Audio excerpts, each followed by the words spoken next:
Hi, welcome to Commander Runningcloud's log. Sorry. Okay, yeah, so I'm behind in my housekeeping, but this is Commander Runningcloud's log, and this is where I do some exopolitical diplomacy conversations in support of my belief that there is such a thing as Star Trek, and there is such a thing as extraterrestrial trade, and there is such a thing as intergalactic travel, and there is such a thing as a career path in all of that. And I'll admit that it's out there. I'll admit that I don't get any of the proof or advancements that I'm looking for. So I'll admit that this could just be a coping strategy until I can get out of this present life condition that's so surreal and unfair. So I'm going to be talking about that tonight on the story of Silver Rain Runningcloud, my other project that I'm doing. But tonight, right now, I'm going to talk about exopolitical politics, specifically at the level of diplomats, diplomacy, not direct planning, but sort of setting the terms and the areas for the conversations. And I'd like to remind everyone who doesn't know that exopolitical politics has been made famous by a guy named Michael. His name Michael Sala.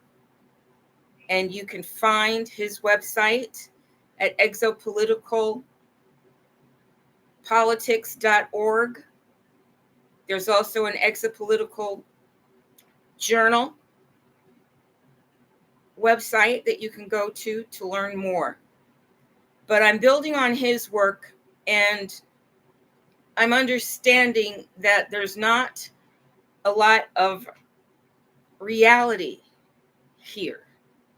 The reality is I wake up here every day, and it's very hard. But when I think about the future, I think about going exopolitical, going into exopolitics, going into interdimensional, intergalactic worlds and problem solving. And that's where my goals are. And since I always wanted to write science fiction, and I've always aspired to be a novelist, and I majored in literature at Northwestern, and my graduate degrees are in literature as well, to the doctoral level, but denied the degree. So I'm able to be creative about what I'm doing here. And I'm making this little conversation because I don't want people to see me as a delusional person who is not worth fighting for or protecting in the world. I don't want people to see me as someone that's out on a limb. I believe in alternative realities to the one that we are given in popular culture, but I can function in this one as well. So let's talk about that. How do we function in our world? What is an economy? What is an economic system? I'm going to just tell you this from my experience, not from any formal or academic definitions. But to me, an economic system is when it's based on work. Okay, it's based on work. And work is essentially any time you're expending energy. In physics, that's called work, isn't it? If you want to look at it interdisciplinary in an interdisciplinary frame set, isn't it physics? Motion is physics. So anytime you work, you are participating in an economic system where you're exchanging your energy, which is your resources, for something in return. So when you walk, the economy is, I will move my muscles in exchange for locomotion, in exchange for getting from here to there. So there's an exchange of values where you work and you get something in return. So at the very fundamental level of economics, we have work and compensation.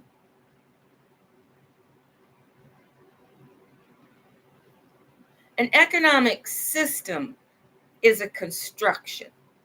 When people say, oh, we live in the matrix, the economic system would be a part of a matrix, something that we little seedlings grow up and then find the openings in with attempt to reach the sun, all allegorically speaking, right? That we find the systems already there once we are not working for ourselves. Our bodies, as we breathe, as we digest our food, works with parasympathetic impulses. That means our bodies work by themselves, for the benefit of our survival. We don't have to say, lungs, get to work, right? But if our lungs do not work, we will not get air. So our bodies have to work. So that work really can't be commodified or measured unless you're on an artificial living device, and then it can. And you can be charged for every breath you take if you need a machine to breathe. When you start to put a value, an external value to work, it's called commodification. Now, commodification is specific, I think, to economic systems like capitalism, because commodification is when you take work and give it an external economic value, okay? So if your labor is commodified, you will grow up into an employee matrix, okay? Because someone has commodified your work. An economic system has commodified your work. Let me remind you that these systems are created by your fellow human beings. They are maintained by your fellow human beings, and they are not something that's an inherent part of human life. That is to say, you can change your economic system. Marxism is one way that Europeans tried to change the economic system. So once you're working, you're not working, you're working, okay. The reason why it's important for us to examine economics is because of how much control of our lives has been taken by the economic system, and the biases and dishonesties and tricks built into the system that deprive you of the fruits of your labor. One big mistake we've made is coming to believe, and it took time to convince us, because when my family had our own farms, we worked because that's how we ate. There was a direct correlation between your work and your rewards. Your economic system sustained you, okay?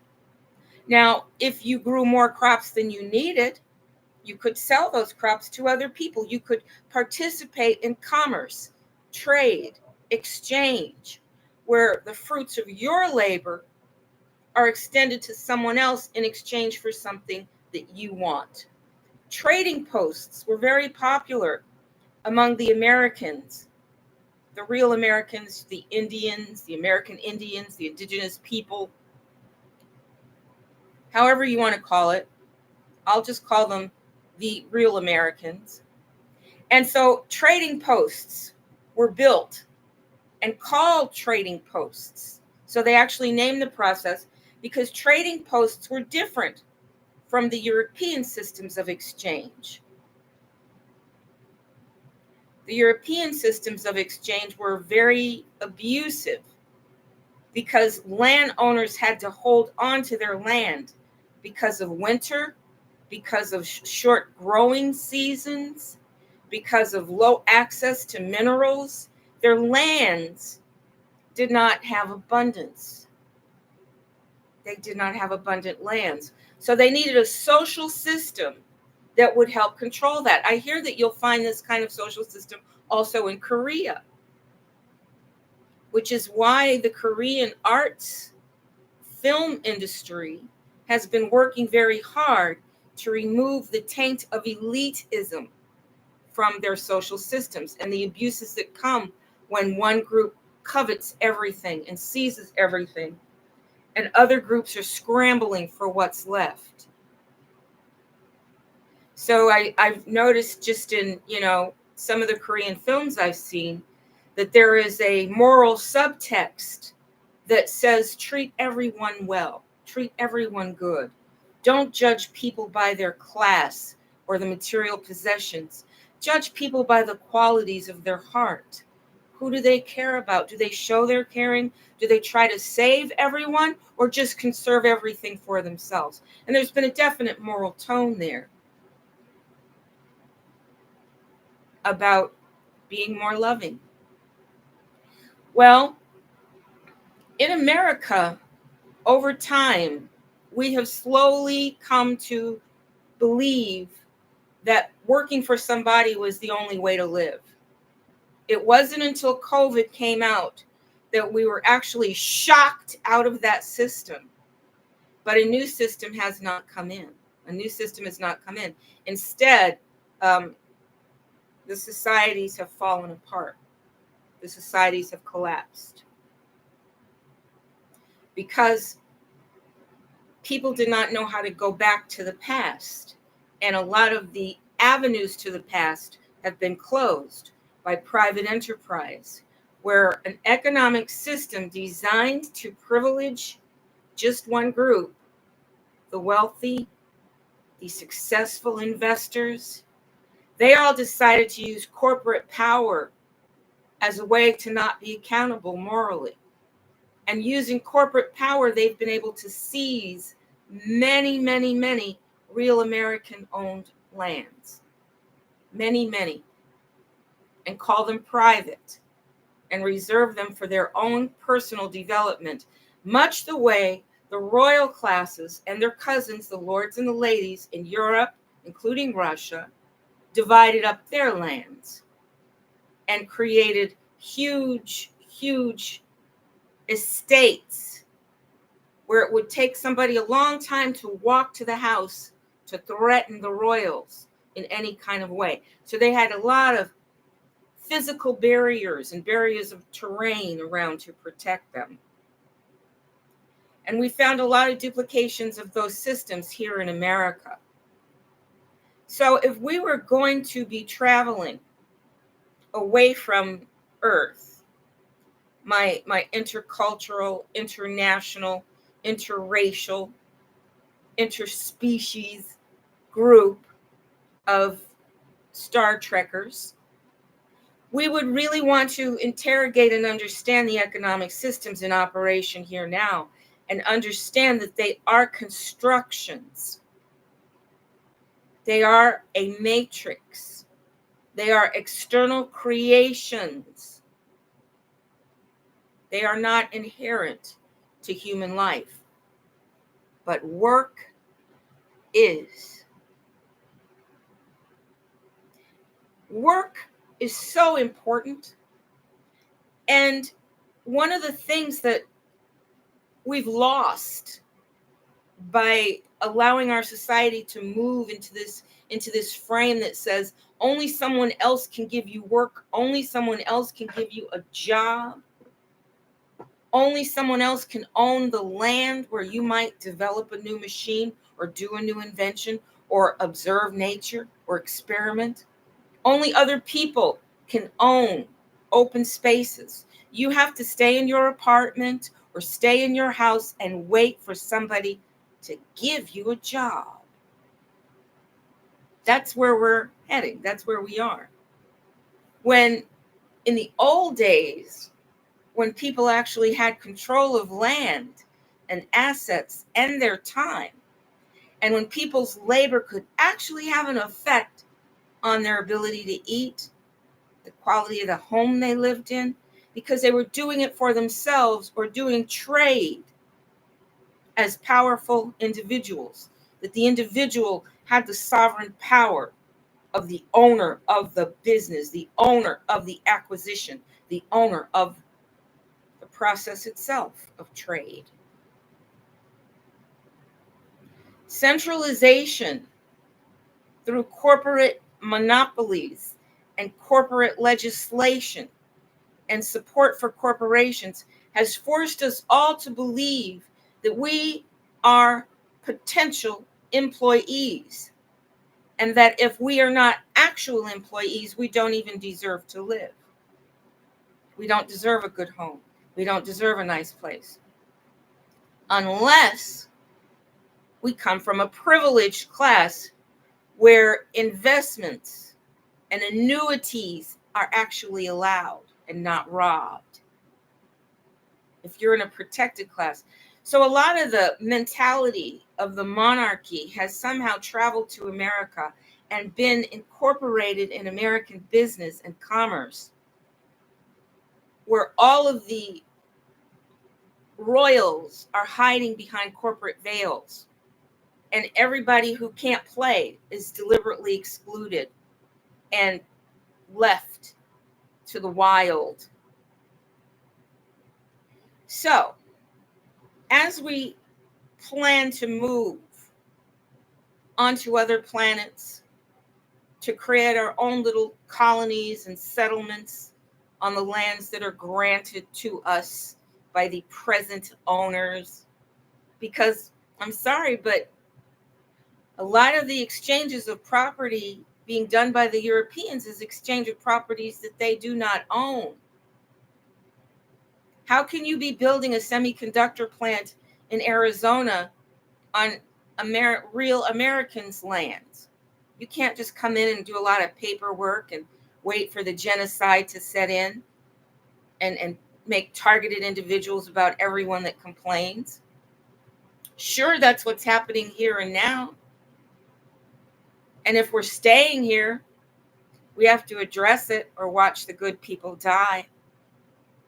But if we actually do get to leave here, which is the premise of Commander Runningcloud's log productions, then we don't want to take with us an economic system that imprisons people, that decides what their work is and what their compensation is. Their compensation should be judged by the value of their contribution. And if you've got something like a utility that pretty much runs itself, no one should have to pay for that. If anyone should, no one should.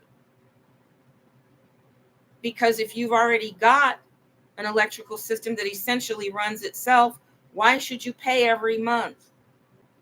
So that other people can get dividends, so that stockholders can get richer, so that corporate employees can have a job. They can't employ everyone, yet they depend on contributions from everyone to amass their fortunes. So an economic system is one avenue to corruption in a society. So as we move from this world to the next world, be it here or someplace else, I think it's very important for us to scrutinize and fully understand the economic system. And I think that we need to examine our personal values as a society, as a collective, as a group. Do we all want just a few people to prosper from our labor? Or do we all want the power to decide what will work on ourselves and let the market decide if it's worth something or not? We have so many ways built into our society to keep corporations alive that have truly outlived their purpose, that are simply about imprisoning customers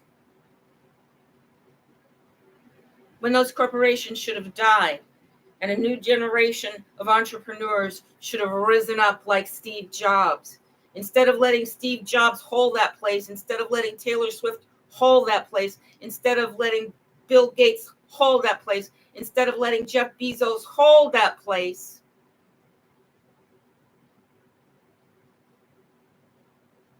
and divert themselves into other industries, There should have been openings made for other people to participate in those economic systems. There should have been other opportunities made. Now we're all being forced to think electric vehicles are the way, and it's practically being imposed upon us.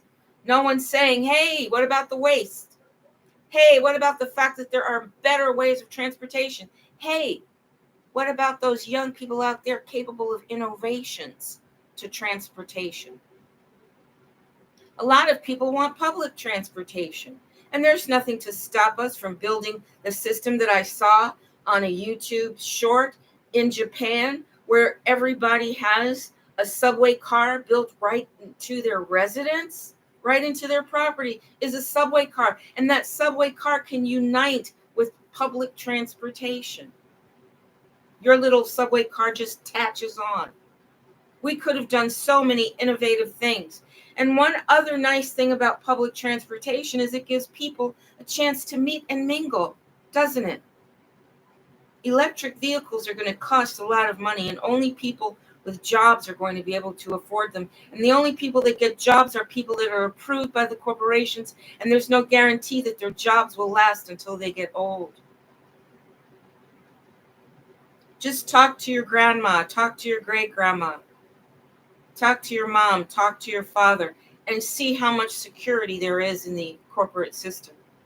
When the corporate system was getting embedded with us, driving us off from our own lands, from our own ability to commodify our labor, they made it seem as if they were going to satisfy all of our dreams and make our lives just easier. That we weren't going to have to get out there with a plow and a mule. We weren't going to have to get out there and bend down and plant those seeds. We weren't going to have to use files to saw down metal to make ironworks. We weren't going to have blacksmiths or anybody. And that's still real. We still have the capability to produce machines that save us from using our own bodies as the engines to produce products. We can still use machines. But what we found instead is that the corporations have hoarded the machines. Companies like John Deere actually use software to lock your machine so that you can't just use your machine with free will, and you can't buy a machine that's not a part of their corporate structure. The banks won't finance it. You can't even get it produced. But what would you think about having a foundry like in the old days where you could produce a machine that you've invented? Wouldn't that be exciting? One of the worst things about the economic system imposed on the world is the lack of freedom to use your own mind and think for yourself and be creative. They've just cut off an entire dimension of ourselves. It's like taking an arm, only you can't see it because it has more to do with your intellect and your imagination. Things that are not really commodifiable until they result in something. They even went so far as to steal people's ideas using the patent office. And men like Sheldon L. Epstein, a patent lawyer, that was actually stealing ideas directly from university students. So once you have an economic system that's designed to siphon up all of the fruits of labor, all of the results of work, just suck them all up, and then disperse them to selected peoples who didn't do anything to deserve them, then you've got a level of corruption in your system that can only lead to death for your people. But they've already thought of that. That's why they're creating robots. They really don't need you.